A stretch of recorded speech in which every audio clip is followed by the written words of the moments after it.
한 유명한 말이 있습니다. 나는 배부른 돼지보다는 배고픈 소크라테스가 되겠다 라는 유명한 말이 있습니다. 왜 그러냐면 돼지는 변함이 없습니다. 우리 성경에서 얘기하는 것이 깨달지 못하는 멸망받는 짐승과 같은 자다라고 이렇게 강하게 표현하면서 그리스도인들에게 하나님께서 요구하고 계시는 것은 변화라는 것입니다. 우리 도덕 시간에 이런 말이 있습니다. 성악설이냐 성성설이냐. 태어나면 뭔 뜻이냐? 알았는가? 자, 성악설. 태어날 때부터 악하게 태어났다. 또 다른 주장은 성성설은 태어날 때부터 선하게 태어났다. 우리 기독교에서는 뭐가 맞을까요?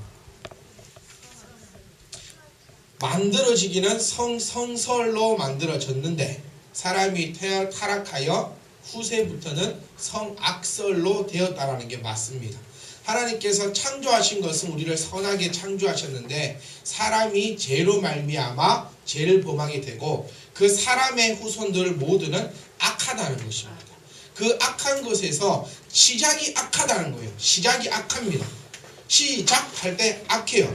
그러면 하나님께서 이 말씀을 허락하신 이유가 악한 너희들이 점점점 변하여라 라고 하나님께서 우리에게 오늘도 말씀을 주신다는 겁니다.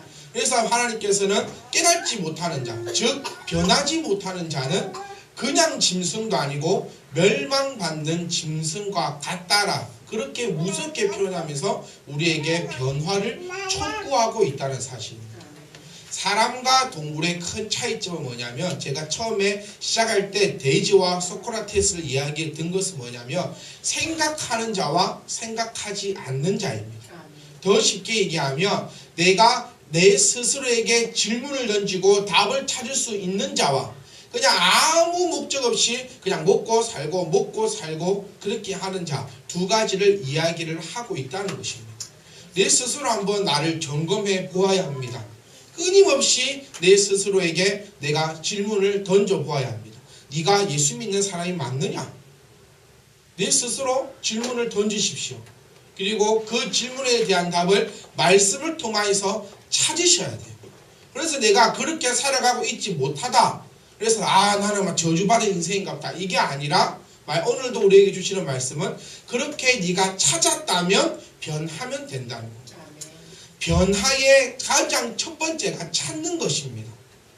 내가 예수를 믿는 자로서 삶을 살아가지 못했다. 먼저는 찾아야지 변화해진다는 거예요. 그런데 찾지 못하면 변화해질 수도 없다는 겁니다. 공부 못하는 학생의 공부 못하는 학생의 특징이 뭔지 아십니까? 시험을 치고 나면 틀린 게 없다는 것입니다. 모르는 게 없어요. 공부 못하는 학생들. 근데 공부 잘하는 학생들은 시험을 치고 나면 항상 안타까움이 있습니다. 내가 어떤 학생이었는가 한번 생각해 보세요. 내가 시험을 치고 나면 내가 이것을 왜 틀렸을까? 이렇게 공부해야 되겠다라고 생각했는지 아니면 시험 끝났다. 예. 혹시 이랬는지 한번 내가 생각해 봐야 된다는 거예요. 그러면 내가 틀린 것을 발견한 학생은 그것을 틀리지 않기 위해서 노력을 하는 것이고 내가 틀린 걸 발견 못하는 학생은 다음 시험 때도 그냥 더블래 학교 빨리 마치 좋구만 그냥 그렇게 되는 것 뿐이라는 것입니다. 오늘 저는 제목을 걸림돌이라고 한번 정해보았습니다. 우리의 목적은 하나님으로부터 한 발짝 한 발짝 다가가는 것이 목적이고 하나님께서 원하시는 대로 우리가 변화하는 것이 목적인데 과연 그 앞에 걸림돌이 무엇이 있는가를 우리가 발견을 해야 된다는 것입니다. 독 밑에 구멍이 났으면 그 구멍을 먼저 막는 것이 먼저라는 거예요. 물을 붓는 것이 먼저가 아니라 그 독을 막는 것이 먼저라는 거예요. 옛날 동화에는 바가지 짚어서 밑에 구멍이 났으면 금방 발견이 됐습니다. 한 바가지 뜨고 한 바가지 떨어오면 물이 금방 빠졌으니까. 근데 요즘에는 수압 센 호수로 쉘에 붓기 때문에 밑에 웬만큼 구멍이 나 있어도 물은 차올라갑니다. 한번 경험 안 해보셨어요? 웬만큼 큰 구멍 아니면 빠지는 물보다 들어오는 물이 더 많기 때문에 웬만하면 독은 찹니다. 그런데 조금만 돌이켜보면 그 독은 금세 물이 빠져버린다. 내 독에 지금 구멍이 났는지, 내 앞에 가는데, 하나님 앞으로 가는데 내가 변화하려고 하는데 그 걸림돌이 무엇인지 말씀을 통해서 저와 여러분들이 발견할 수 있기를 원합니다. 발견했다면 그 걸림돌을 제거하셔야 된다. 제거해야지만 더 한 걸음 더 나은 발전이 있는 것이지, 제거하지 못하고 무서워서 뒤로 가버린다면 그 사람은 제가 항상 표현하듯이 다람쥐 쳇바퀴를 그냥 뱅글뱅글 돌고 있다가 어쩌면 그냥 그렇게 천국은 가겠지요. 저와 여러분들은 큰 은혜 가운데 함께 있기를 간절히 소망합니다. 먼저 가장 큰 걸림돌은 무엇이냐면 말씀이 말씀으로 들리는 가입니다. 앞에 서 있는 사람이 하나님의 종으로 목사로서 여러분들이 인정을 하는가 하지 못하는가입니다. 이 세상에서 가르칠 수 있는 사람은 아무도 없습니다. 제가 여러분들에게 하나님의 말씀을 가르칠 자격이 있기 때문에 이 자리에 서 있는 것은 절대로 아닙니다. 예수님 외에는 우리들에게 어떠한 일을 할지라도 가르칠 수가 없는 자입니다. 왜? 니도 죄인이고 나도 죄인이라. 여러분들만 죄 짓습니까? 저도 죄 많이 짓습니다. 그런 모습을 가지고 말씀이 말씀으로 들리지 않는다면 그것이 가장 큰 걸림돌이 된다는 것입니다. 예를 들어서 오늘 아침 오전 설교가 섬김이었습니다. 아니 여러분들이 저에게 니나 잘 섬겨라 라고 해버리면 저는 거기에 대해서 할 말이 전혀 없습니다. 왜? 저도 온전한 모습으로 섬기면서 살아가고 있지 못하기 때문입니다. 그 말씀을 어떻게 받으셔야 하느냐? 하나님께서 나에게 주시는 말씀으로 받으셔야 된다는 것입니다. 우선 깨달아지십니까? 니나 잘해라. 맞아요. 제가 여러분들 앞에 서서 하나님의 어떤 말씀이라도 전할 자격은 조차 없는 사람입니다. 설교는 누구 들으라고 합니까? 저는 제 들으라고 하는 것입니다.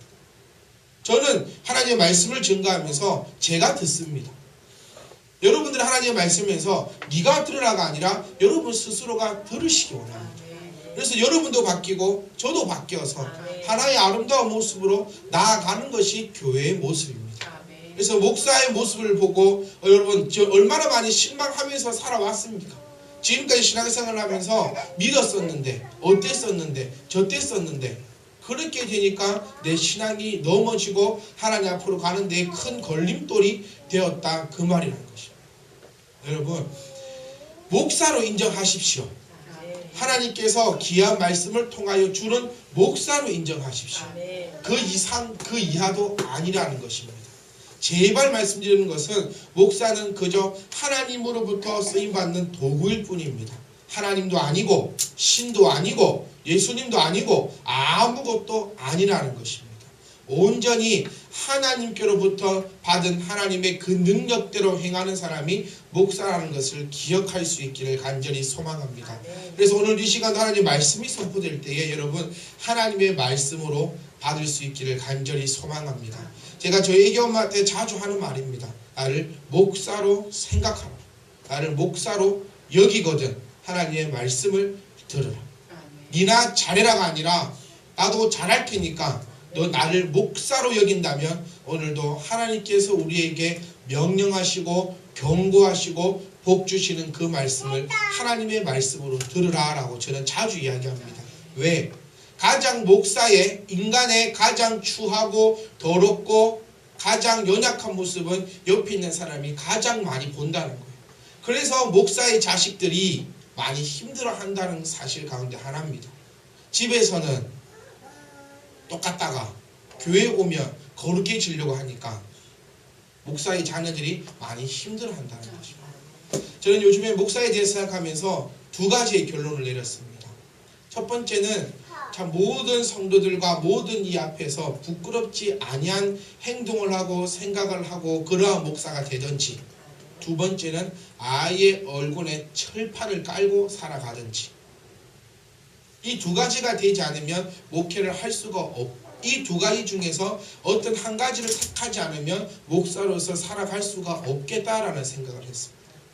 무슨지 이해가세요? 아멘. 모든 것에 있어서 나부터가 무릎 꿇고 나부터가 변화하며 하나님 말씀대로 우리가 힘들지만 한번 살아가 봅시다 라고 영향력 있고 힘있게 증거하기에 아무런 부끄러움 없는 사람이 되든지, 하나는 아예 얼굴에 철판을 깔고 마음에 철판을 깔아서 아무런 양심적 감각 없이 마음껏 하나님의 말씀을 떠들 수 있는 사람이 되든지, 저는 첫 번째 사람이 되고 싶습니다. 아멘. 얼마만큼 살아가든 오래 살든 적게 살든 오래 하든 적게 하든을 떠나서 하나님 보시기에 성도들 앞에 하나님의 말씀을 전하기에 부끄러움이 없는 목사가 되기를 간절히 소망합니다. 아멘. 성도 여러분들도 그러한 성도가 될 수 있기를 간절히 소망합니다. 아멘. 그래서 제발 말씀을 들으실 때에 그래 김기한 입에서 나오는 말이다 라고 생각해 버리시면 여러분들은 오늘 그냥 헛고생하고 돌아가시는 겁니다. 아멘. 건질 거 하나도 없습니다. 하지만 목사로 인정하시고 하나님께서 목사를 통하여서 나에게 주시는 말씀을 깨달으시고 그 말씀을 놓치지 마시고 그 말씀 가운데 나아가신다면 나의 신앙이 더욱더 성장하며 한 발 한 발 나아갈 수 있을 것입니다. 두 번째로 오늘 본문 말씀대로 하나님이 싫어하시는 것이 있는데 그것은 바로 악을 미워하는 것. 하나님 여호와를 경외하는 자는 악을 미워하는 자다 이 말입니다. 그러니까 악을 행하는 자는 여호와를 경외하는 자가 아니다라는 거죠. 내가 스스로 깨우쳐야 됩니다. 이 말씀을 들으면서 그런 말이 있구나, 아 그렇구나, 아 저 사람은 어떻지, 이 사람은 어떻지가 아니라 이 말씀을 듣고 먼저 해야 될 것은 나를 또 점검해야 돼요. 아 내가 어떠한 자였는가, 내가 혹시 이런 자가 아니었는가, 이것을 얼른 점검해 보셔야 합니다. 하나님을 경외하십니까? 그러면 악을 행하지 않는 사람입니다. 혹시 여러분 악을 행하고 계십니까? 하나님을 경외하지 않는 사람이라. 하나님이 싫어하는 사람 여기 딱 나와 있습니다. 나는 교만과 거만과 악한 행실과 패역한 입을 미워한다 라고 이야기하고 있다. 먼저가 교만과 거만입니다. 내가 교만한 자인가? 내가 교만하고 거만한 자라면 하나님은 나를 싫어한다 했어요. 이것보다 무서운 말 없습니다. 하나님이 너를 싫어한다. 돌아보셔야 돼요. 우리 두 번째 읽었던 말씀 9장 8절에서 9절 말씀 보면서 내가 이러한 자인가 아닌가를 돌이켜봐야 된다. 거만한 자는, 교만한 자는 어떤 행위냐면 책망받기 싫어한다. 그런데 지혜 있는 자는 책망받고 그것을 지혜롭게 바꾸는 자다라고 이야기하고 있다. 내가 책망받기 싫다. 그러면 교만한 자다. 어떤 책망이 되었든지 간에 하나님의 말씀을 통하여서 오는 책망이라든지 어떠한 책망 가운데 하나님의 말씀은 우리에게 뭐라 얘기하고 있냐면 어린 아이를 통하여서도 배우라라. 개인이를 보고도 너희는 지혜를 배우라라고 이야기하고 있다. 그것은 다르게 얘기하면 어떤 방식으로든 책망을 달갑게 여겨라는 것입니다. 그런데 거만한 자는 책망하지 않는다는, 책망하지 말라는 거예요. 왜? 거만한 자는 책망받고 도리어 책망한 자를 흠을 찾기 때문에. 저는 여러분들에게 책망할 만한 그런 사람이 절대로 아닙니다. 저 여러분들에게 뭐라 책망하겠습니까? 하나님 말씀이 책망한다는 거예요. 또는 또 여러 가지 방법으로 책망할 때에 지혜 있는 자는 그 책망을 듣고 아 내가 이렇게 바꾸어야 되겠구나 라고 생각하는 사람이고, 거만하고 교만한 자는 니나 잘해라 라고 되는 사람이 교만하고 거만한 자는. 그럼 이 교만하고 거만한 자는 하나님이 싫어하신다. 우리 주로 얘기합니다. 예를 들어볼게요. 아라하고 다운이가 있어요. 아라가 다운이에게 뭐라 얘기합니다. 다운아 씻어야. 왜 씻어라 합니까? 안 씻으니까 씻어라. 그런데 다운이는 어떻게 하나요? 아 니나 쳐 씻어라. 이게 교만하고 거만한 자라. 왜? 듣기 싫다는. 네 소리 내 듣기 싫다는. 니나 잘해라. 이게 교만하고 거만한 자라. 어떠한 것이 되어도 어린아이는 부모 말 잘 듣습니다. 왜? 자기의 연약함을 알기 때문에. 근데 나이가 들고 들어갈수록 부모의 말을 듣지 않습니다. 왜? 자기가 교만하고 거만해지기 때문에. 근데 결론적으로는 그 아이는 아무것도 가진 것이 없는 연약한 아이일 뿐이라는 것입니다. 가장 무서워해야 할 것은 책망 받지 않는 것입니다. 왜? 오늘 말씀 보시면 거만한 자를 징계하지 마라, 책망하지 마라. 왜? 도리어 너의 흠이 잡힐까 두렵다. 그래서 하나님께서도 교만하고 거만한 자에게는 책망하지 않으신다는 거예요. 내가 분명히 잘못된 삶을 살아가고 있는데 하나님으로부터 아무런 책망이 없다면 나는 엄청나게 두려워해야 됩니다. 왜? 이미 거만한 자로 지켜 아예 책망조차 받지 못하는 자일 수도 있다는 것입니다. 그런데 만약 하나님으로부터 어떠한 방법이든지 책망받고 있다면 감사할 수 있기를 간절히 소망합니다. 왜? 하나님께서 아직 나를 버리지 아니하셨기 때문에. 근데 꼭 기억할 것은 하나님은 교만하고 거만한 자를 싫어하신다는 것. 또한 하나님부터 가는데 걸림돌이 되는 것은 악한 행실과 패역한 입이라는 것. 우리가 막말하지 말아야 돼. 이 입에서 욕하지 말아야 합니다. 입술은 마음의 거울입니다. 내 머릿속에 생각하고 있는 것이 내 입술로 나오고 있다는 것입니다. 그래서 하나님 말씀 우리에게 교훈하고 있는 말은 말을 아끼라는 거예요. 말을 줄이라는 거예요. 말이 많은 자는 실수가 많다는 것입니다. 왜? 우리 속에는 뭐가 있기 때문에? 악이 가득하기 때문에. 이 속을 드러내는 것이 이 입술이기 때문에 말이 많으면 실수가 많아지고 이 입에서 패역한 말이 많이 나온다는 것입니다. 그것을 하나님께서는 이러한 자들을 싫어한다라고 오늘 말씀을 통하여서 우리에게 주고 있다는 것입니다. 여러분 스스로 한번 돌아보십시오.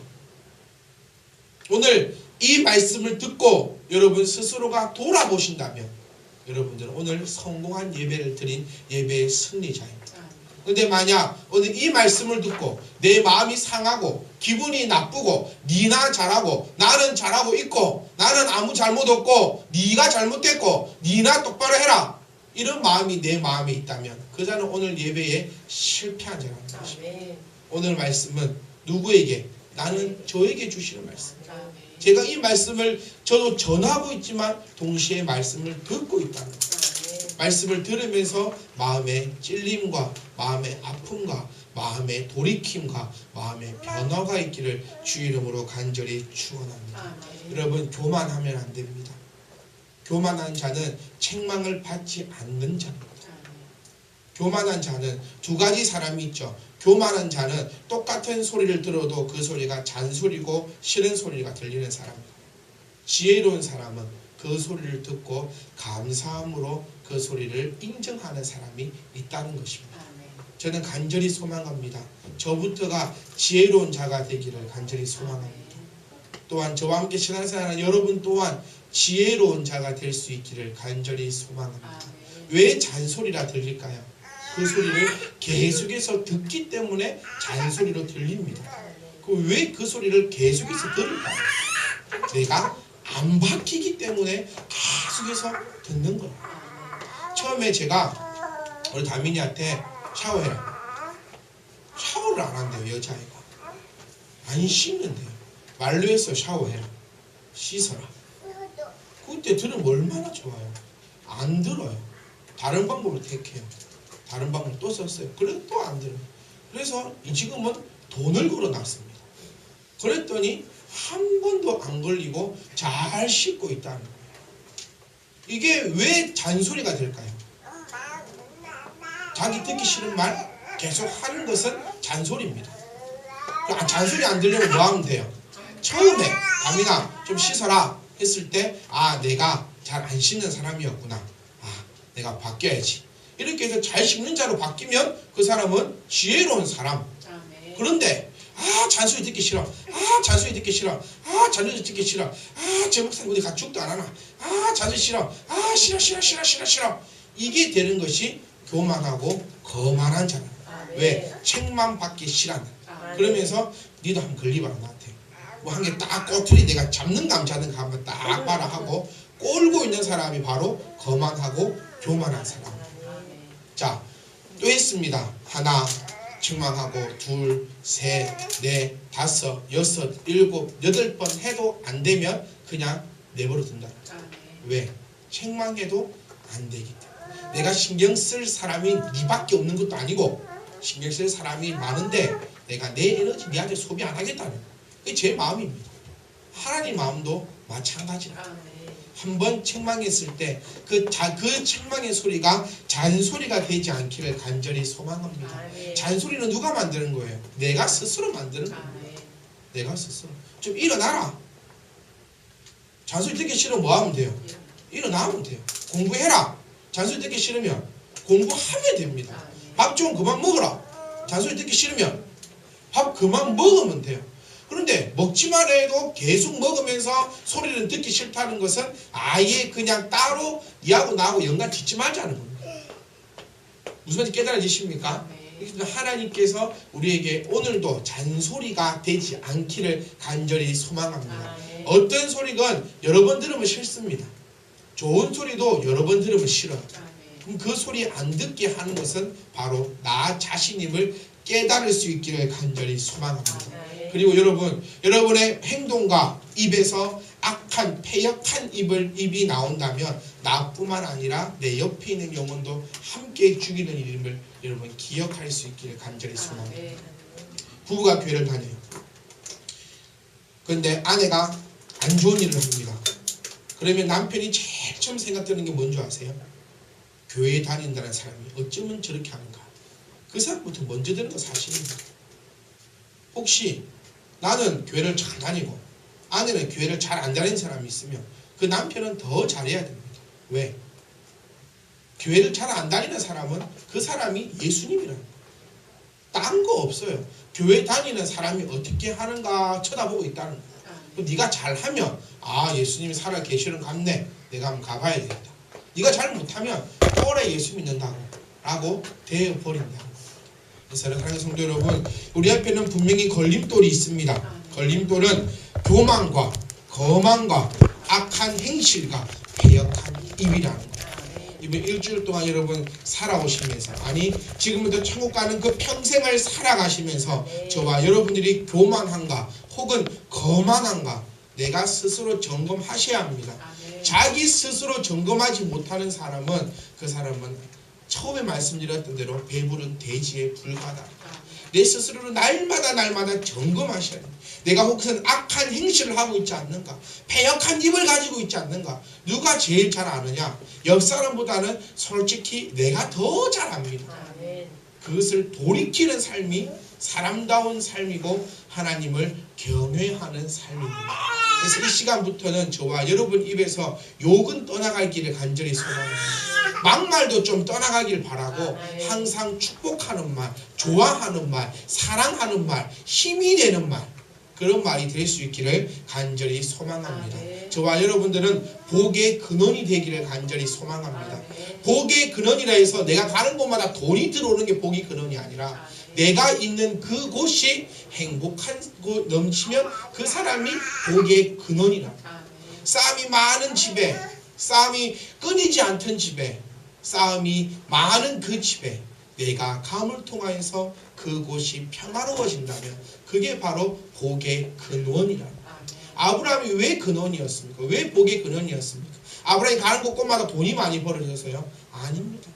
이스라엘이라는 그 나라조차 없는 그 시대에 아브라함을 통하여서 이스라엘이 완성되는, 이스라엘이 시작되는 그곳에 있었기 때문에 아브라함을 복의 근원이라는 것입니다.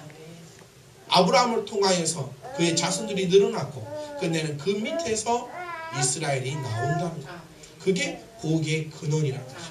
저와 여러분들을 통하여서 저와 여러분들이 복의 근원이 되어 참빛 희망교회의 아름다운 열매들이 맺혀지기를 주의 이름으로 축원합니다. 저와 여러분들이 복의 근원이 되어서 우리 각 가정마다 새로운 모양의 모습이 탄생될 수 있기를 간절히 주의 이름으로 부탁드리고 축원합니다. 그게 저와 여러분들의 복의 근원이라는 것입니다. 그래서 복의 근원은 교만함을 버리시고 거만함을 버리시고 나쁜 행동 버리시고 나쁜 입술 버리셔서 하나님으로부터 사랑받고 인정받는 저와 여러분 될 수 있기를 간절히 소망합니다. 기도하겠습니다. 사랑이